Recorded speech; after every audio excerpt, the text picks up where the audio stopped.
ये रोशनी, ये रवानगी, इसीलिए लोग इसे मुंबई मेरी जान कहते हैं। सपनों का शहर मुंबई वो शहर है जिसने न जाने कितने सपनों को ऊंची उड़ान दी है। इस चमचमाते शहर में कभी एक अकेला लड़का भी अपनी ख्वाहिशों का बोझ कंधों पर उठाए चला आया था। एक ऐसा बेटा जिसने अपनी मां की आंखों में हीरो बनने के ख्वाब सजाए थे। एक ऐसा भाई जो कुछ कर गुजरने का वादा कर सिनेमा के रुपहले संसार में किस्मत आजमाने चला आया था। यह दास्तान करीब 60 साल पुरानी है। यह भी एक दौर था जब बॉलीवुड के तपते रेगिस्तान में तन्हा खड़ा था यह नौजवान। पास हमेशा खूबसूरत होता है।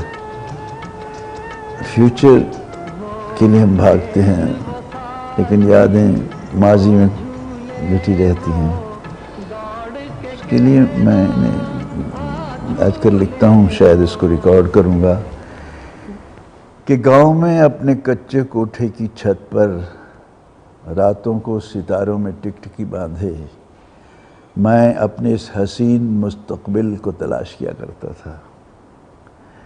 ये मुस्तकबिल इतना रोशन अचानक सामने आ जाता, आंखें चुंधा जाती, आंखें तावलाने के काबिल होती, ये ओझल हो जाता। तो बरसों आंख मचोली खेली है इस मुस्तकबिल ने मेरे माजी के साथ। इस मुस्तकबिल की तलाश में भटकते भटकते मेरा मासूम माजी न जाने कब और कहां खो गया। नमस्ते, मैं हूं करण और मैं लेकर आया हूं आपके फेवरेट स्टार के स्ट्रगल और स्टारडम की कहानी। अब बॉलीवुड का ये मशहूर डायलॉग तो आपने जरूर सुना होगा, मौसी जी मैं कूद जाऊंगा, लेट मी डाइंग, मौसी गोइंग टू जेल एंड चक्की पीसिंग एंड पीसिंग एंड पीसिंग। Yes you are right. आज की सेल्फी में हम बात करेंगे गरम धर्म की।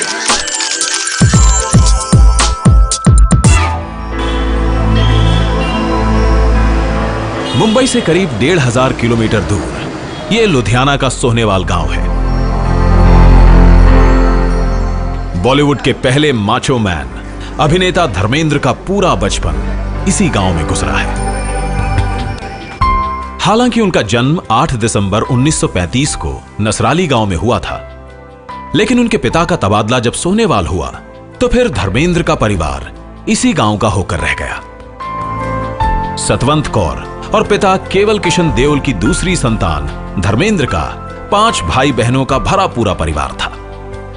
मध्यवर्गीय परिवार में जन्म लेने वाले धर्मेंद्र के पिता गांव के इसी स्कूल में हेडमास्टर थे। बावजूद इसके उनका दिल पढ़ाई में कम और सिनेमा की रंगीनियों में ज्यादा लगता था। 60 के दशक में ब्लैक एंड व्हाइट फिल्मों का यह वो दौर था जब धर्मेंद्र की उम्र महज 15 साल थी। उस वक्त बॉलीवुड में दिलीप कुमार, राज कपूर और देवानंद की तिकड़ी छाई हुई थी और नरगिस, मधुबाला और वैजंती माला जैसी हीरोइनों की खूबसूरती लाखों नौजवानों को अपना दीवाना बनाए हुए थी। पंजाब के एक छोटे से गांव के उस लड़के धर्मेंद्र पर भी हिंदी फिल्मों का जुनून सा छाया रहता था। वो दिलीप कुमार की फिल्में देखने छुपकर टॉकीज में जाया करते थे और आईने के सामने उनके अभिनय की नकल कर उनके जैसा बनने के सपने देखते थे। सुरैया की फिल्में देखने के लिए कितने कितने माइल्स, किलोमीटर्स आप चलकर जाते थे? नहीं, तब कभी कभी साइकिल पे चला जाता था। तब कुछ ज़माना ही ऐसा था कि हर सीन के बाद गाना आ जाता था, लेकिन वो भी कहानी का एक हिस्सा होता था। मेलोडी नौशाद साहब का म्यूजिक बहुत खूबसूरत था। तेरे कूचे में अरमानों की दुनिया लेके आया हूँ। शाम बड़ा हसीन एक्टर था और सुरैया भी बड़ी खूबसूरत लगती थी। तो ये क्या थे, मैं अभी उस वक्त मेरी क्या कैफियत थी मैं बयान नहीं कर सकता। सोहनेवाल गांव में धर्मेंद्र का यह वही घर है जिसकी छत पर लेटे हुए वो आसमान के सितारे गिनते और साथ ही सिनेमा की दुनिया के वो हसीन ख्वाब भी बुनते थे जिसकी टीस को उन्होंने अपने दिल में ही छुपा कर रखा था। और इसका जिक्र सिर्फ उन्होंने अपनी मां से किया था। कब क्या था कि अगर जाहिर कर दो कि मेरी ख्वाहिश है हीरो बनने की, तो मजाक का मौजू बन जाते थे लोग। अरे हीरो जा रहा है, अरे कलाकार जा रहा है, अरे वो। तो मैं एक सेल्फ रिस्पेक्ट रखता था, मैंने कभी किसी को बताया नहीं सिवाय अपनी माँ के कि मुझे एक्टर बनना है। अंदर ही अंदर रखा कि बनना है, जाना है, बस तय कर लिया था। माँ से कहा एक्टर बनना है, माँ ने कहा अर्जी दे दो, वहीं से शुरुआत हुई। हाँ अर्जी दे मुझे कहती ना बेटे ऐसी बात भी मुँह पे मत लाना, तेरे बाबूजी मुझे भी तेरे साथ घर से निकाल देंगे। तो मैं मुंह लटका के जाने लगा तो कहने लगी सुनो तुम अर्जी क्यों नहीं भेज देते। मैं माँ अर्जी से कुछ नहीं होता, तो कितनी प्यारी और सीधी बात है। लुधियाना के गांव सोहनेवाल में स्कूल की पढ़ाई जैसे तैसे खत्म करने के बाद धर्मेंद्र ने फगवाड़ा के एक कॉलेज में दाखिला ले लिया। लेकिन कॉलेज में आने के बाद सिनेमा को लेकर उनका शौक अब जुनून में तब्दील हो चुका था। यही वजह थी कि 60 के दशक के मध्य में वो अभिनेता मोतीलाल और दिलीप कुमार की फिल्में देखने बस पकड़कर फगवाड़ा से जालंधर तक पहुंच जाया करते थे। इसी बीच 1954 में धर्मेंद्र के माता पिता ने 19 साल की उम्र में उनका ब्याह प्रकाश कौर के साथ कर दिया। गृहस्थी की जिम्मेदारी ने उन्हें एक अमेरिकन ड्रिलिंग कंपनी में नौकरी करने के लिए भी मजबूर कर दिया था। लेकिन सिनेमा का रुपहला पर्दा और सितारों का जादू हरदम उनका पीछा करता ही रहा। आखिरकार 1958 में धर्मेंद्र ने पंजाब से मुंबई के लिए वो फ्रंटियर मेल पकड़ ही ली, जिसकी आवाज वो हर रात सुनते और उस ट्रेन में बैठकर मुंबई जाने का सपना देखा करते थे। यहाँ से फ्रंटियर मिल जाती थी रात को 11 बजे करीब। मैं अपने घर में उसकी आवाज़ सुनने के लिए बेचैन रहता था। तो मैं कहता था फ्रंटियर मेल माता मुझे बॉम्बे ले चल, मुझे ले चल बॉम्बे। तो इसी तरह से ऊपर वाले ने सुनी हुई या फ्रंटियर मेल उन्होंने सुन ली।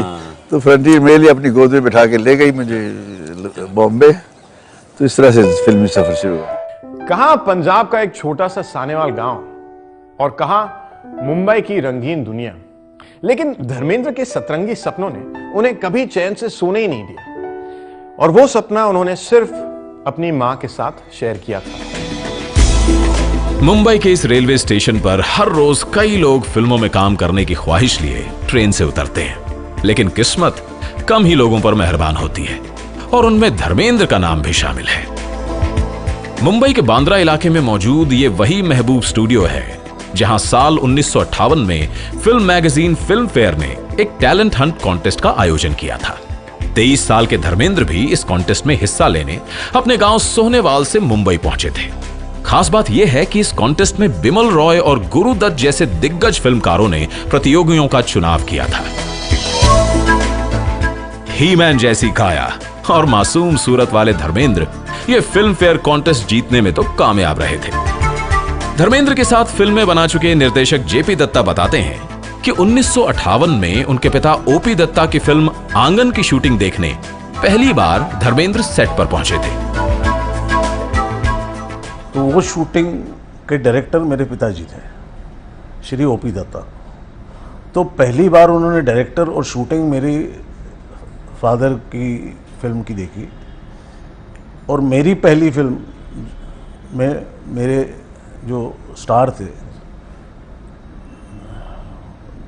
बड़े स्टार धर्म जी, वो थे।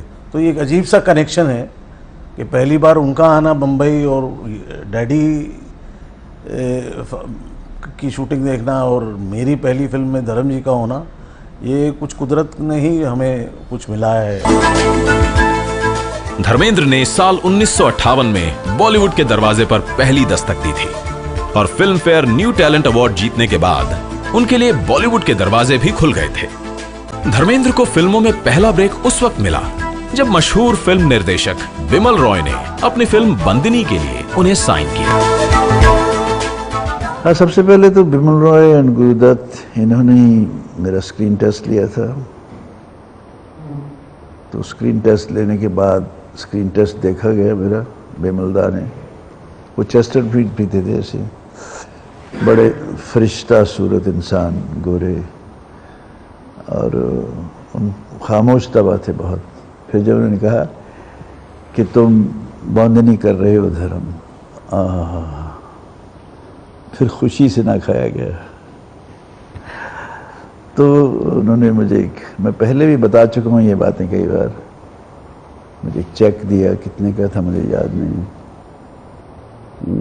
क्रॉस चेक था। मुझे क्रॉस और बेरर, मैंने कभी मेरा बैंक अकाउंट ही नहीं खोला था। तो अंधेरी में बैंक ऑफ इंडिया था, वहाँ गया, मैंने कहा चेक, तो कौन से अकाउंट में डालना है आपके, कहाँ है, कौन से अकाउंट में, क्या ये मुझे तो पैसे चाहिए। बैंक में मैंने अकाउंट ही नहीं खोला था ना, मुझे मालूम था अकाउंट खोल के उसी में जाता है क्रॉस चेक। तो वह कहते ये तो फिर मैं बेरर चेक लेने की फिर भागा, बस में गया तो पैसे लिए, फिर जाके दोस्तों के साथ जो 7 बंगले बीच पे जरा नाचे वाचे गाए। बिमल रॉय और गुरुदत्त हिंदी सिनेमा के ये 2 बड़े नाम हैं जिन्होंने धर्मेंद्र की हीमैन वाली बॉडी को नजरअंदाज किए बिना उनके अंदर छिपे कलाकार को पहचाना था। बिमल रॉय की बंदनी से ही धर्मेंद्र ने बॉलीवुड में एंट्री मारी थी। इस फिल्म में उनके साथ उस दौर की मशहूर हीरोइन नूतन और अशोक कुमार की जोड़ी भी काम कर रही थी। लेकिन इतने बड़े सितारों से सजी ये फिल्म मिलने के बावजूद भी बॉलीवुड में धर्मेंद्र के संघर्ष का दौर खत्म नहीं हुआ, बल्कि वो और ज्यादा लंबा हो गया था। दरअसल फिल्म बंदनी की शूटिंग पूरी होने में करीब 1.5 साल का लंबा वक्त लगा था, और ये 1.5 साल धर्मेंद्र पर किसी कयामत की तरह गुजरे थे। ये वो वक्त था जब धर्मेंद्र को बॉलीवुड में कठिन परीक्षा से गुजरना पड़ा था। उन दिनों वो एक स्टूडियो से दूसरे स्टूडियो के पैदल ही चक्कर लगाया करते थे, और कभी कभी रात को भूखे पेट ही सो जाते थे।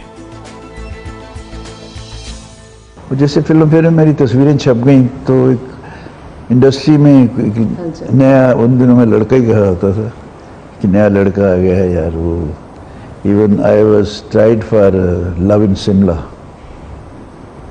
तो उनके कमेंट्स थे टेस्ट लेने के बाद के मुखर्जी साहब के कि मुझे हीरो जी, मेरे बाल क्रू कट थे, चेजल फेस था उस वक्त तो, और रंग भी गोरा था, चिट्टा सुर्खी थोड़ी सी थी।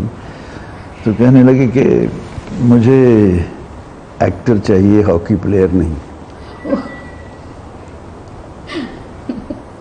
हम बाहर आ गए, फिल्मालय में छोटा सा एक मंदिर था, उसके पास जाके मैं गर्दन झुकाए खड़ा था। तो उनके एक भाई हैं सबोध मुखर्जी, जिन्होंने बनाई थी कई फिल्में, मेरे साथ तीसरी कसम की उन्होंने। तो मुझे थोड़ा उदास देख के मुझे करने लगे थे, don't go back, you are for the industry, you have to go through many test, don't be disheartened, but be strong, you are going to be something one day. तो मैंने कहा अच्छा जी। फिल्म बंदनी धर्मेंद्र की पहली फिल्म थी, लेकिन इस film की शूटिंग के दौरान मुंबई जैसे महंगे शहर में अपना खर्च चलाने के लिए उन्होंने फिल्म दिल भी तेरा हम भी तेरे में बतौर हीरो काम करना मंजूर कर लिया। यह फिल्म साल 1960 में रिलीज हुई थी, लेकिन धर्मेंद्र का संघर्ष फिर भी जारी रहा। मुंबई का ये वो फिल्मालय स्टूडियो है जहां धर्मेंद्र का पहला स्क्रीन टेस्ट हुआ था, और इसी स्टूडियो की बेंच पर बैठे बैठे वो अक्सर अभिनेता मनोज कुमार और शशि कपूर के साथ फिल्मों में ब्रेक मिलने का इंतजार किया करते थे। 60 के दशक का ये वो दौर था जब धर्मेंद्र ने लोगों के ताने भी सुने और अपनी बेइज्जती भी सही। संघर्ष के उस दौर में एक दिन ऐसा भी आया था जब धर्मेंद्र के धैर्य ने जवाब दे दिया, और उन्होंने उसी फ्रंटियर मेल से वापस अपने गांव सोहनेवाल लौटने का फैसला कर लिया, जिसमें बैठकर वो माया नगरी मुंबई आए थे। जाहिर है धर्मेंद्र के कदम बॉलीवुड की रफ्तीली राह पर लड़खड़ाने लगे थे, और ऐसे में उन्हें स्ट्रगलर मनोज कुमार ने हिम्मत और हौसला दिया, और बंदनी की रिलीज के बाद तो धर्मेंद्र के पांव मजबूती से बॉलीवुड की जमीन पर जम गए थे। मेरी सांस भी मेरी इबादत थी, मेरे अमल भी सजदे थे। वो देख रहा होगा यार, इस बंदे को तो पहुंचा देना चाहिए वहाँ। तो इसको यार मुकद्दर कह देते हैं, मुकद्दर ही होता है। इसमें एक लाइन सुनाता हूँ अपनी, कि मौका दिया मुकद्दर ने, मुकद्दर ही मौका देता, मौका दिया मुकद्दर ने, दिल दिमाग एक हुए, नेकी भी साथ हुई, मेहनत और मशक्क़त के मंजिलें तय होती गईं और हम सुरखरू हुए। यही मेरी पूरी ज़िंदगी की छोटी सी कहानी में बयान कर दूँ। 1948 का ये वो दौर था जब धर्मेंद्र पंजाब के अपने गांव से एक्टर बनने की चाहत दिल में लिए मुंबई आए थे, लेकिन उनके दिल में एक चाहत और भी थी, और वो चाहत थी दिलीप कुमार से मुलाकात। कुछ लोगों का मुकद्दर हाथों की लकीरों से तय होता है, और वहीं कुछ ऐसे भी होते हैं जो अपनी मेहनत और लगन के दम पर बन जाते हैं मुकद्दर का सिकंदर। धर्मेंद्र एक ऐसे ही फिल्मी सितारे हैं जिन्होंने अपने जुनून से बॉलीवुड की मजबूत दीवार में भी दरवाजा बना दिया। ऐसे कहूँगा कि मुझे पहला ब्रेक जो बिमलदा ने मुझे साइन किया, वो एक तरह का बहुत बड़ा ब्रेक था मेरे लिए। हजारों लड़के लड़कियों में से हम 5-6 गिन के आए थे, जिनमें से मुझे चुना, और मेरी फाइनल फोटोग्राफ जो सिलेक्ट किए थे वो नरगिस जी और दत्त साहब ने किए थे। मुझे बाद में बताया कि तेरी फ़ोटो हमने सिलेक्ट की थी, तो मैंने कहा थैंक यू सर। वो जो स्टार, वो फूल और पत्थर थी। वो तो एक पिछले दिन जावेद ने भी एक अपने इंटरव्यू में कहा था उसके बारे में। अब अपने मुंह से क्या तारीफ करूँगा, लोगों ने सर आँखों में बिठा लिया। धर्मेंद्र जी तो बहुत बड़े स्टार थे जब मैं फिल्म इंडस्ट्री में दाखिल हुआ, और हम तो बस फैंस की तरह उनको देखते थे, ये धर्मेंद्र जी आ गए, धर्मेंद्र जी आ गए। और एक फिल्म थी फूल और पत्थर, जो बहुत बड़ी हिट हुई, और उसके डायरेक्टर ओपी रल्हन थे, और रल्हन साहब ने मुझे भी अपनी पहली फिल्म में कास्ट किया। और जब मैंने स्टोरी के बारे में पूछने की कुछ ज्यादती की, उसने कहा ओए मैं धर्मेंद्र को स्टार बनाता है, मेरे को स्टोरी पूछ रहे हैं। सो स्टोरी की बात वहां रह गई। That was the power of Dharmendra, कि धर्म जी हमेशा छाए रहते। 1960 से 68 के बीच के 8 सालों में धर्मेंद्र ने महिला प्रधान रोमांटिक फिल्मों में ही ज्यादा काम किया था। कई ब्लैक एंड व्हाइट फिल्मों में भी उन्होंने छोटे बड़े रोल किए। 1966 में मीना कुमारी के साथ आई उनकी फिल्म फूल और पत्थर सुपरहिट रही थी। नूतन के साथ बंदनी, सायरा बानो के साथ आई मिलन की बेला और माला सिन्हा के साथ अनपढ़ जैसी फिल्मों ने धर्मेंद्र को बॉलीवुड का एक चर्चित और बिकाऊ चेहरा बना दिया था। खास बात यह है कि इन सभी फिल्मों से वो रोमांटिक हीरो के तौर पर अपनी अलग पहचान बनाने में भी कामयाब रहे थे। फूल और पत्थर वो फिल्म थी जिसकी कामयाबी ने धर्मेंद्र को रातों रात सुपरस्टार बना दिया था, लेकिन वो अपनी यादगार फिल्मों में शोला और शबनम का जिक्र करना कभी नहीं भूलते। वो एक्चुअली इसी फिल्म के बाद उन्होंने पहली बार एक लड़की को अपना पहला ऑटोग्राफ दिया था। पहला ऑटोग्राफ मैंने प्रभात स्टूडियो में शोला और शबनम की शूटिंग कर रहा था। ये भी बड़ी अच्छी फिल्म थी, उसका म्यूज़िक बहुत अच्छा था। वो जाने क्या ढूंढती रहती हैं ये आंखें मुझ में, राख के ढेर में शोला है ना चिंगारी है। तो वहाँ एक लड़की ने मुझसे ऑटोग्राफ लिया, वो मैं नहीं भूल सकता। तो वो मैं कहा ये कैसे बनाऊँ ऑटोग्राफ, तो मैंने ऑटोग्राफ दे दिया, और मैं बड़ा खुश सोचता रहा यार आज मेरा ऑटोग्राफ लिया। मैंने चिट्ठी लिखी, तब तक लेटर ही लिखते थे, फ़ोन बड़ी मुश्किल से लगते थे, फ़ोन थे भी नहीं हमारे घर में, कि आज मेरा ऑटोग्राफ लिया किसी लड़की ने। उन्होंने काफ़ी स्ट्रगल की जब वो आए थे, कोई जानता नहीं था उनको, कोई कनेक्शन नहीं थे उनके। बिल्कुल अपने बलबूते पे, अपने लुक्स पे, अपने चार्म से सबको बहलाया और सबको इम्प्रेस किया। वो जब आए थे for film fair also, I know कि उनकी सिलेक्शन उसमें हुई थी। He was very charming. आज देखिए उन्हें आज भी चार्मिंग। हकीकत, बंदनी, फूल और पत्थर, सत्यकाम, चुपके चुपके, मेरा गांव मेरा देश, प्रतिज्ञा, सीता और गीता से लेकर शोले तक धर्मेंद्र की कामयाब फिल्मों की एक लंबी लिस्ट रही है। 60 और 70 के दशक में धर्मेंद्र हिंदी सिनेमा के चोटी के सितारों में गिने जाते थे। एक ही दिन में कई शिफ्टों में काम करने वाले धर्मेंद्र हिंदी सिनेमा के चंद मेहनती कलाकारों में भी शुमार किए जाते रहे हैं। लेकिन एक अभिनेता के तौर पर फिल्मों की कामयाबियों का श्रेय उन्हें कभी नहीं मिला। और यही वजह है कि 1997 में मिले लाइफ टाइम अचीवमेंट अवार्ड को छोड़ दें तो करीब 300 फिल्मों में काम करने वाले धर्मेंद्र की झोली अवार्ड्स के मामले में खाली ही नजर आती है। सक्सेस को मैं यहाँ नहीं आने दिया और हार से मेरे पांव डगमगाए नहीं। और शोहरत की इस चुंधा देने वाली रोशनी में जब भी मेरे कदम डगमगाने लगे, मेरी रूह में रची मेरे गांव के कच्चे रास्तों की धूल की खुशबू ने मुझे भटकने से बचा लिया। ये हूं मैं। और मैंने कभी सक्सेस क्या होती है? It comes and goes. Failure makes you strong. It gives you strength. Come on, hit back, get up, do it. And that was my attitude towards my career. वो नहीं रहा कि मैं जब बन सकता था उन दिनों नंबर 1 बनने की। मैं श्रूड नहीं हूँ, उसमें कुछ श्रूड चाहिए दिमाग कि उस ब्रैकेट पे कैसे पहुँचना है। अगर मैं थोड़ा श्रूड होता तो शायद किसी को 1 इंच भी आगे नहीं जाने देता, मगर मेरी आत्मा खुश नहीं रहती मेरे साथ। मेरा तो फिल्म मेरी गुलामी, अगर शायद धर्म जी नहीं होते तो शायद मेरी फिल्म बनती ही नहीं। वो इसलिए कह रहा हूँ कि जब मैंने पहला आउटडोर किया धर्म जी के साथ, तो उस वक्त मेरे प्रोड्यूसर के पास पैसे नहीं थे आउटडोर करने के लिए। और जहाँ तक मेरी मेमोरी मुझे सर्व करती है, वो उसके पास उस वक्त सिर्फ 3 लाख रुपए थे और मुझे 20 दिन की शूटिंग करनी थी धर्म जी के साथ। रीना रॉय, स्मिता पाटिल, नसीरुद्दीन शाह, मज़हर खान, रज़ा मुराद, बहुत सारे एक्टर्स थे उस फिल्म में।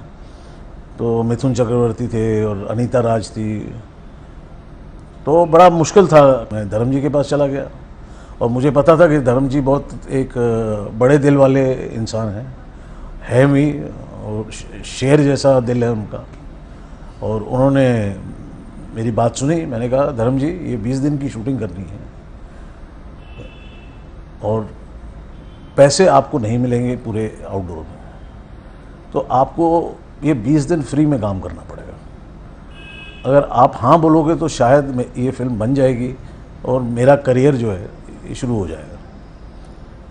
तो उन्होंने 2 सेकंड नहीं लगाए, उन्होंने कहा ठीक है बेटा, मैं पैसे नहीं लूँगा, मैं 20 दिन की शूटिंग करता हूँ, चलो। मीना कुमारी, शर्मिला टैगोर, सायरा बानो और नूतन से लेकर रेखा और हेमा मालिनी तक धर्मेंद्र ने बॉलीवुड की तमाम मशहूर हीरोइंस के साथ काम किया है। मीना कुमारी के साये में ही धर्मेंद्र का फिल्मी करियर परवान भी चढ़ा था। करियर के शुरुआती दौर में धर्मेंद्र ने हीरोइन प्रधान फिल्मों में काम किया। शायद ये भी वजह रही कि फिल्म की कामयाबी का सारा श्रेय हीरोइंस के खाते में दर्ज होता चला गया। 60 के दशक में धर्मेंद्र रोमांटिक हीरो के तौर पर पहचाने जाते थे, लेकिन 70 के दशक में उन्होंने एक्शन हीरो का अवतार ले लिया था। बॉलीवुड के थुलथुले जिस्म वाले हीरो के उलट गठीले बदन वाले धर्मेंद्र की माचो मैन इमेज ने बॉलीवुड को पहला एक्शन हीरो दिया।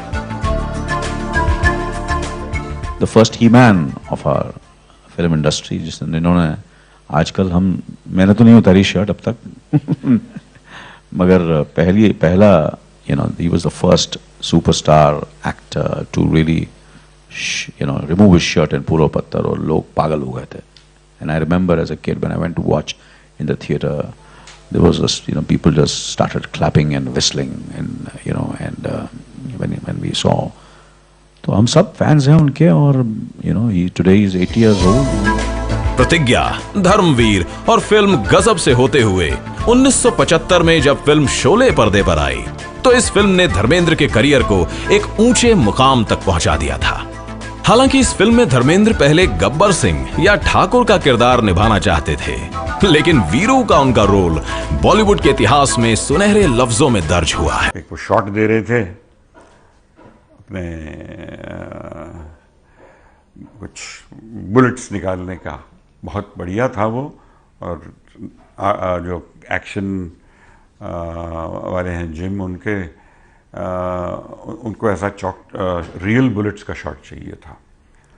तो वो हेमा जी को जब छुड़ा के निकलते हैं वहाँ से, ऊपर से अमित जी राइफल लेके खड़े हैं और उन्होंने जाके लात मारी पेटी को और बुलेट्स दिखे और वो उन्होंने हाथ डाला और सारी बुलेट्स जेब में डालने की कोशिश की।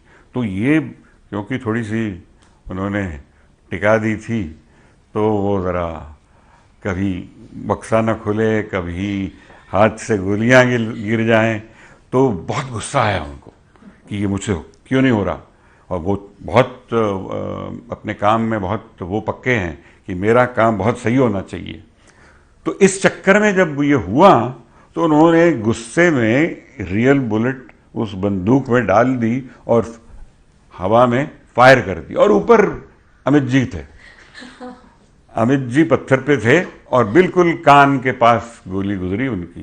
ताहा साहब को जब मैं तहलका में साइन करने गया था तो उन्होंने मुझसे पूछा कि कौन है इसमें हीरो। मैंने कहा धर्मेंद्र। तो बोले मुझे स्क्रिप्ट नहीं सुननी है। मैंने कहा क्यों? बोले मुझे धर्म जी के संग काम करना है। अनिल, मैं तेरे को एक सीक्रेट बताना चाहता हूँ आपको, मैं इंडस्ट्री में धर्मेंद्र बनने आया था, शक्ल नहीं थी कैसे बनता, पर मैं बनना, मेरा अरमान धर्मेंद्र ही बनना था। तो उन्होंने स्क्रिप्ट नहीं, बिना स्क्रिप्ट सुने पिक्चर ओके की। बोले मैं कर रहा हूँ, स्क्रिप्ट सुन लूँगा बाद में। धर्म जी के संग रहने को मिलेगा ना 40 दिन, बहुत मजा आए। मीना कुमारी से लेकर जीनत अमान तक धर्मेंद्र की जोड़ी बनी, लेकिन उनकी सबसे ज्यादा हिट जोड़ी हेमा मालिनी के साथ रही है। फिल्म शोले की शूटिंग के दौरान धर्मेंद्र और ड्रीम गर्ल हेमा के बीच प्यार परवान चढ़ा और फिर दोनों ने शादी भी की। धर्मेंद्र को पहली पत्नी प्रकाश कौर से 2 बेटे सनी और बॉबी देओल हैं, जो बाद में फिल्मी पर्दे पर नजर आए। धर्मेंद्र ने न सिर्फ अपने बेटों के लिए फिल्में बनाई, बल्कि उनके साथ कुछ फिल्मों में अभिनय भी किया। लेकिन शायद अपने फैमिली बैकग्राउंड की वजह से वो अपनी बेटियों के फिल्म में काम करने के खिलाफ रहे। हालांकि उनकी बेटी ईशा देओल कुछ फिल्मों में काम कर चुकी हैं। बाप की मोहब्बत को किसी ने समझा नहीं। जो कुछ करता है वो बाप ही करता है, आपका फ्यूचर बाप ही बनाता है। माँ तो आपको लाड प्यार करती है आपको, लेकिन फिर भी एक डिसिप्लिन पसंद थे। एक बाप के साथ साथ स्कूल टीचर थे, तो डर और लगता था। तो ये ऐसा प्यार है कि यहाँ के रुक जाता है, जी चाहता ऐसे हो जाए। पता नहीं क्या है वो जो बीच की दीवार क्यों है कमबख्त, क्यों नहीं टूटती। अगर शुरू से ऐसे रहते पता नहीं होगा। लेकिन हमारा जो तहजीब व तमद्दन है उसमें इज्जत सम्मान हमेशा उसी में लगे रहते। वो आपके और आपके बेटों के बीच में भी है। वो भी ऐसी हैं, वो मुझसे वो प्यार बहुत करते हैं लेकिन डरते हैं। बैठते ही बस थोड़ी देर अच्छा चलता हूँ, मैंने कहा यार थोड़ी देर बैठो बात करें।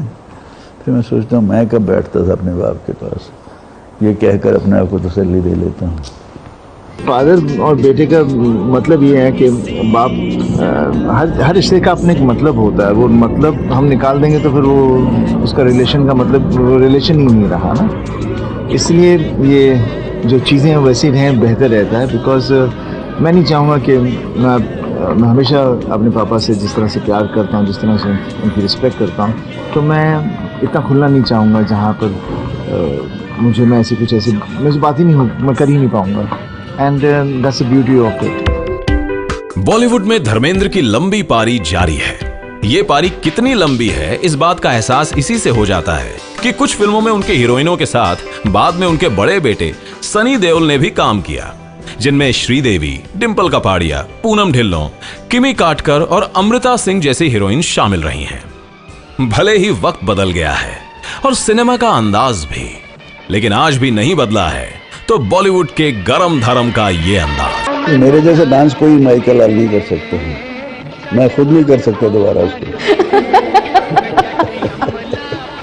वो एक ओरिजिनलिटी जो कर गया बस। वो मुझे डांस मास्टर कहते थे 1 2 3 4, तो यहाँ से ये स्टेप मैंने कह दिया, अगर 1 2 3 4 में 1-2 स्टेप और ज़्यादा ले लूँ तो काम जल्दी नहीं ख़त्म हो जाएगा। और यमला पगला दीवाना मेरा देखिए, पिक्चर भी देखिए और वो गाना देखिए कि पूरा रिदम में हूँ। और एक ड्राइवर कैसे नाच सकता है? वो ड्राइवर है, कोई क्लासिकल कथक से सीख के नहीं आया हुआ, वो कुछ वो नहीं में करता। वो जो उसका थीम है, जो वो सिचुएशन है, उस हिसाब से करता हूँ। तो सेल्फी में आपने देखी धर्मेंद्र की दिल की बात। अगले हफ्ते हम फिर हाजिर होंगे एक नई शख्सियत की सेल्फी के साथ। तब तक के लिए this is Karan Singh Grover signing off. I will see you guys next time.